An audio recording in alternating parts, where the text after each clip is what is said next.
Hello बच्चों, कैसे हो आप सभी। तो इस लेक्चर से पहले हमने कॉपर जिंक सेल किया था, ठीक है। और उसके बाद हमने इलेक्ट्रोड पोटेंशियल के बारे में पढ़ा था कि इलेक्ट्रोड पोटेंशियल होता क्या है। तो वही इलेक्ट्रोड पोटेंशियल को हम मेज़र किस तरह से कर सकते हैं, how can we measure electrode potential. अब इलेक्ट्रोड पोटेंशियल को मेज़र करने के लिए पहले जो नोट करने बात क्या होगी कि जब भी हमने एक चीज़ पढ़ी थी कि मेटल के इलेक्ट्रोड को जब खुद के साल्ट सोल्यूशन के अंदर जब रखते हैं, ठीक है, मेटल के इलेक्ट्रोड को जब खुद के साल्ट सोल्यूशन के अंदर रखते हैं तो मेटल के इलेक्ट्रोड की आइसोलेशन के अंदर कभी भी उसकी टेंडेंसी नहीं होती कि इलेक्ट्रॉन को डोनेट कर दे। दैट मीन्स कि जिंक को अगर हम जिंक सल्फेट सोल्यूशन के अंदर रखेंगे अकेला तो वहाँ से ये इलेक्ट्रॉन को डोनेट नहीं कर सकता। ठीक ऐसे ही जब कॉपर को कॉपर सल्फेट सोल्यूशन के अंदर रखेंगे तो कॉपर जब कॉपर सल्फेट सोल्यूशन के अंदर जब आएगा तो वहाँ पर कॉपर अपने आप इलेक्ट्रॉन को गेन नहीं कर सकता।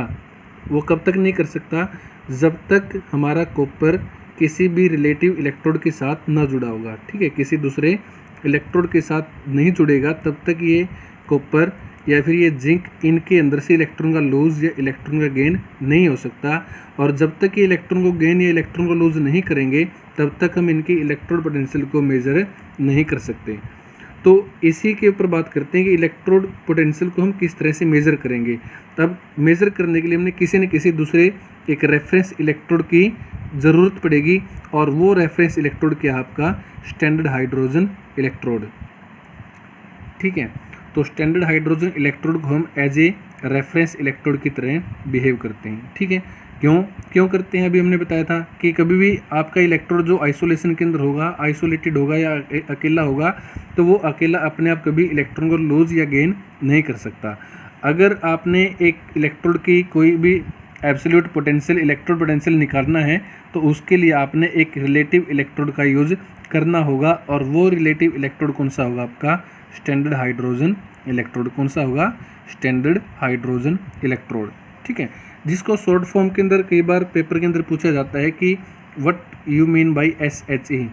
तो SHE का मतलब क्या होता है, SHE का मतलब होता है S for standard, H for hydrogen, E for electrode, ठीक है। ऐसे ही NHE भी इसको बोल देते हैं, नॉर्मल हाइड्रोजन इलेक्ट्रोड भी इसको बोल देते हैं। तो इसकी कंस्ट्रक्शन कैसी होती है, किस तरह से ये बनाया जाता है।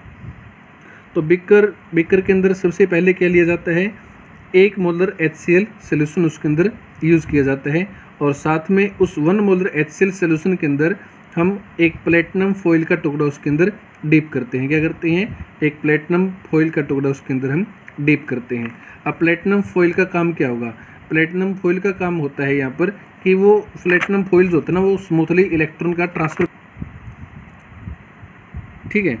प्लेटिनम फॉइल का काम क्या होगा, वो स्मूथली क्या करेगा आपके इलेक्ट्रॉन का ट्रांसफ़र करवा सकता है।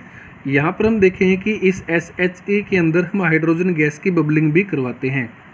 बट जब हाइड्रोजन गैस की बबलिंग यहाँ पर करवाएंगे तो उसके लिए प्रेशर कितना होगा उस हाइड्रोजन गैस का, 1 बार प्रेशर, ठीक है। कितना प्रेशर होगा, 1 बार प्रेशर के ऊपर हम हाइड्रोजन गैस को यहाँ पर डालते हैं और इसके अंदर क्या करवाते हैं, इसकी बबलिंग करवाते हैं, ठीक है। अब देखो किस तरह से, अब प्लेटिनम फॉइल के अंदर हमने क्या रखा है, यहाँ पर प्लेटिनम फॉइल को हमने 1 मोलर HCl सोल्यूशन के अंदर डिप करके रखा है, ठीक है। उसके अंदर से 1 बार प्रेशर के ऊपर हाइड्रोजन गैस की बबलिंग करवाते हैं। तो SHE as a reference electrode की तरह क्या करेगा, काम करेगा। जब एज ए रेफरेंस इलेक्ट्रोड काम करेगा तो हमारा SHE क्या करेगा, ये एज ए एनोड भी बिहेव कर सकता है और एज ए कैथोड भी क्या करेगा, ये बिहेव करेगा, ठीक है। एज ए एनोड और एज ए कैथोड बिहेव करता है। अब एज ए एनोड और एज ए कैथोड कब बिहेव करेगा, वो डिपेंड करता है कि इसके रेफरेंस में कौन सा दूसरा इलेक्ट्रोड यहाँ पर लगाया गया है, ठीक है।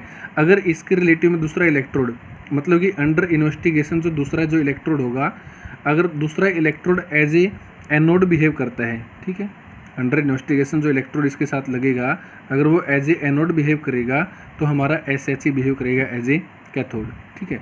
अगर अंडर इन्वेस्टिगेशन वाला इलेक्ट्रोड एज ए कैथोड की तरह बिहेव करेगा तो हमारा जो SHE होगा वो बिहेव करेगा एज ए एनोड की तरह बिहेव करेगा।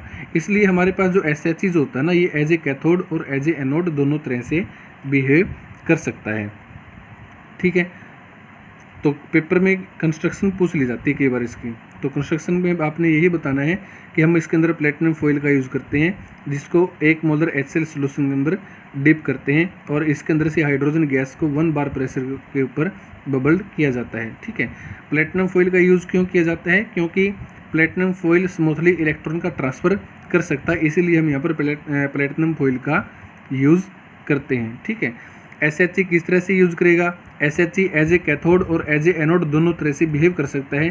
वो डिपेंड करेगा कि इसके साथ लगने वाला इलेक्ट्रोड कैसे होगा। अगर साथ में लगने वाला इलेक्ट्रोड एनोड की तरह बिहेव करता है तो SHE कैथोड की तरह बिहेव करेगा, और अगर साथ में लगने वाला इलेक्ट्रोड कैथोड की तरह बिहेव करता है तो SHE एज ए एनोड की तरह बिहेव करता है। ठीक है, तो डिपेंड ये दूसरे के ऊपर करता है ये। तो जब हमारा SHE standard hydrogen electrode behave करता है एज ए एनोड, ठीक है, किस तरह से बिहेव करेगा वो? एज ए एनोड अगर बिहेव करता है, इसका मतलब कि उसके ऊपर क्या होगा? यहाँ पर ऑक्सीडेशन होगा, और ऑक्सीडेशन मतलब कि क्या करेगा? वो इलेक्ट्रॉन का लूज करेगा। तो अगर SHE as a anode behave करता है तो क्या होगा? जो हाइड्रोजन गैस की बबलिंग आपने करवाई थी, वो हाइड्रोजन गैस हमारे प्लेटिनम के ऊपर एब्जॉर्ब होता है, और वहाँ पर एब्जॉर्ब होकर क्या करता है? वो इलेक्ट्रॉन को लूज कर देता है। क्या करता है? वो इलेक्ट्रॉन का लूज कर देता है। ठीक है, इसी तरह से अगर हमारा इलेक्ट्रोड बिहेव करता है एज ए कैथोड, कैसे बिहेव करेगा? As a cathode. तो कैथोड की तरह अगर बिहेव करता है तो क्या होगा? उसके ऊपर रिडक्शन होगा। रिडक्शन मीन्स कि क्या करेगा? वो इलेक्ट्रॉन का गेन करेगा। इलेक्ट्रॉन का गेन करेगा कौन? H positive ion. ठीक है, H पॉजिटिव आयन क्या करेंगे? इलेक्ट्रॉन का गेन करेंगे। अब H पॉजिटिव आयन कहाँ से आएंगे? जो आपने 1 मोलर HCl सोल्यूशन लिया था ना, वहाँ से H पॉजिटिव आयन यहाँ पर आने शुरू हो जाते हैं। ठीक है, इलेक्ट्रॉन का गेन करेगा और किस में चेंज हो जाता है? आपके हाइड्रोजन गैस के अंदर चेंज हो जाता है। ठीक है, तो स्टैंडर्ड रिडक्शन पोटेंशियल जो होती है SHE की, वो फिक्स होती है, और कितनी होती है? ये 0। ठीक है, कितनी होती है? ये 0 ली जाती है। ठीक है, standard reduction potential of SHE is fix as a 0। कितनी होगी? ये हमेशा 0 की तरह बिहेव करेगा। तो देखो SHE के साथ हम किसी भी इलेक्ट्रोड की रिडक्शन पोटेंशियल को किस तरह से मेजर करते हैं, या उसका पोटेंशियल कैसे निकालते हैं। लेट मान लो कि आपने SHE के साथ क्या जोड़ लिया? यहाँ पर जिंक इलेक्ट्रोड को हम इसके साथ जोड़ लेते हैं। किसको? जिंक इलेक्ट्रोड को SHE के साथ हम कंबाइन करवा लेते हैं। तो जब जिंक इलेक्ट्रोड को SHE के साथ कंबाइन करवाएंगे तो क्या होगा? हमारे पास जो जिंक होगा, ठीक है, जिंक इलेक्ट्रोड को जिंक सल्फेट सोल्यूशन के अंदर डिप करेंगे। अब किसके ऊपर ऑक्सीडेशन होगा, किसके ऊपर रिडक्शन होगा, वो हमें पता चलेगा इस वोल्टमीटर के साथ। ठीक है, ये जो वोल्टमीटर होगा जिसकी तरफ भी डिफ्लेक्शन शो करेगा, दैट मीन्स कि वहाँ पर क्या हो रहा है? उसका ऑक्सीडेशन होगा। तो वोल्टमीटर जिंक इलेक्ट्रोड की तरफ क्या करता है? डिफ्लेक्शन शो करता है। ये मतलब कि इस जिंक रोड के ऊपर से क्या करते हैं? इलेक्ट्रॉन का जनरेशन हो रहा है, जो कि किसकी तरफ जा रहे हैं? आपके SHE की तरफ जाते हैं। ठीक है, ऑक्सीडेशन होगा। तो अगर ऑक्सीडेशन हुआ है यहाँ पर जिंक के ऊपर, तो जिंक क्या करेगा? इलेक्ट्रॉन का लूज करेगा। दैट मीन्स कि जिंक चेंज हुआ किसमें? जिंक 2 पॉजिटिव के अंदर, और साथ में इसने क्या किया? यहाँ पर 2 इलेक्ट्रॉन का डोनेट कर दिया। ठीक है, ये दोनों इलेक्ट्रॉन वायर से होते हुए कहाँ जाते हैं? SHE पर जाते हैं। SHE बिहेव करता है एज ए कैथोड, और एज ए कैथोड बिहेव किया तो दैट मीन्स कि इसने क्या हुआ? यहाँ पर क्या हुआ? इसके ऊपर रिडक्शन। ठीक है, रिडक्शन हुआ तो क्या करेगा? ये आपका H पॉजिटिव आयन इलेक्ट्रॉन का गेन करता है, और चेंज किसके अंदर होता है? ये आपके हाइड्रोजन के अंदर। तो यहाँ से हमारे पास वोल्टमीटर के अंदर डिफ्लेक्शन आती है। इस वोल्टमीटर से हम पोटेंशियल डिफरेंस को हम यहाँ से निकाल सकते हैं। तो पोटेंशियल डिफरेंस या फिर E नॉट ऑफ सेल किसके बराबर होगा? आपका oxidation potential of anode plus में रिडक्शन पोटेंशियल ऑफ कैथोड। ठीक है, ऑक्सीडेशन पोटेंशियल ऑफ एनोड मतलब कि यहाँ पर किसकी वैल्यू आएगी? इसकी जिंक सेल की वैल्यू आएगी। रिडक्शन पोटेंशियल ऑफ कैथोड मतलब कि हाइड्रोजन सेल की वैल्यू आएगी, जो कितनी होती है? हमेशा 0 होती है। तो वोल्टमीटर के अंदर किसकी वैल्यू आई? हमेशा केवल किसकी वैल्यू आएगी? यहाँ पर केवल जिंक की। तो ऑक्सीडेशन पोटेंशियल ऑफ एनोड कितना आया? प्लस 0.76 वोल्ट आता है। कितना आता है ये? प्लस 0.76 वोल्ट आता है। तो अगर ऑक्सीडेशन पोटेंशियल 0.76 आया तो रिडक्शन पोटेंशियल ऑफ जिंक कितना हुआ? माइनस के 0.76 वोल्ट। कितना हुआ वो? माइनस के 0.76 वोल्ट हो जाता है। ठीक है, क्योंकि ऑक्सीडेशन पोटेंशियल और रिडक्शन पोटेंशियल दोनों एक दूसरे के आते हैं, बिल्कुल अपोजिट होते हैं। अगर ऑक्सीडेशन पोटेंशियल आपका पॉजिटिव है तो रिडक्शन पोटेंशियल आपका किस में जाएगा? वो नेगेटिव के अंदर हो जाता है। तो उसके बाद हम SHA के साथ कंबाइन करवाते हैं यहाँ पर कॉपर इलेक्ट्रोड का, ठीक है। कॉपर इलेक्ट्रोड की हम इलेक्ट्रोड पोटेंशियल यहाँ से निकाल लेंगे। तो इलेक्ट्रोड पोटेंशियल निकालेंगे, सेम वही काम होगा। अब यहाँ पर रिडक्शन होगा या ऑक्सीडेशन होगा, किसके ऊपर डिपेंड करेगा, यहाँ पर इस वोल्टमीटर के डिफ्लेक्शन के ऊपर, ठीक है। वोल्टमीटर उसी तरफ डिफ्लेक्ट करेगा जहाँ पर ऑक्सीडेशन होगा। तो वोल्टमीटर डिफ्लेक्शन कहाँ पर करेगा, ये SHA की तरफ। दैट मीन्स कि SHA के ऊपर क्या हुआ, ऑक्सीडेशन। तो SHA बिहेव करेगा एज ए एनोड और कॉपर इलेक्ट्रोड बिहेव करेगा एज ए कैथोड। अगर एज ए एनोड बिहेव करता है तो क्या करता है SHA, हाइड्रोजन गैस जो आपने बबलिंग करवाई थी वो प्लेटिनम के ऊपर एब्जॉर्ब होता है, ठीक है, और अपने 2 इलेक्ट्रॉन को ये डोनेट करवा देते हैं। ये दोनों इलेक्ट्रॉन वायर से होते हुए जाते हैं, कॉपर इलेक्ट्रोड के ऊपर जाते हैं। बट कॉपर इलेक्ट्रोड के ऊपर क्या होगा, यहाँ पर रिडक्शन होता है। सोल्यूशन के अंदर से कॉपर 2 पॉजिटिव आयन इन दोनों इलेक्ट्रॉन को गेन करते हैं और डिपॉजिट हो जाते हैं एज ए कॉपर, ठीक है। तो यहाँ से ये नोट ऑफ सेल कैसे निकली आपकी, oxidation potential of anode plus में रिडक्शन पोटेंशियल ऑफ कैथोड।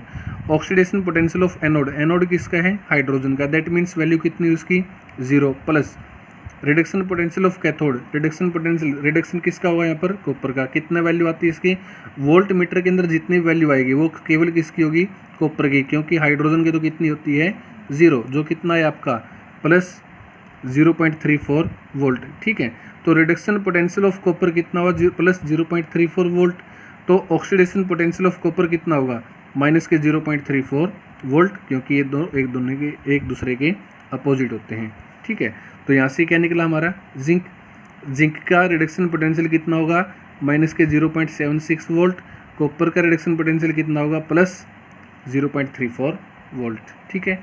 तो यहाँ से हम निकाल सकते हैं किसी भी सेल के साथ। और इसी SHA का यूज़ करके हम क्या करते हैं, बहुत सारे ऐसे एलिमेंट की इलेक्ट्रोड पोटेंशियल को निकालते हैं और उनको अरेंज करके हम एक इलेक्ट्रोकेमिकल सीरीज़ को बनाते हैं, ठीक है, जो कि हम नेक्स्ट लेक्चर के अंदर उसका पढ़ेंगे, ठीक है, इलेक्ट्रोकेमिकल सीरीज़ और उसकी एप्लीकेशन।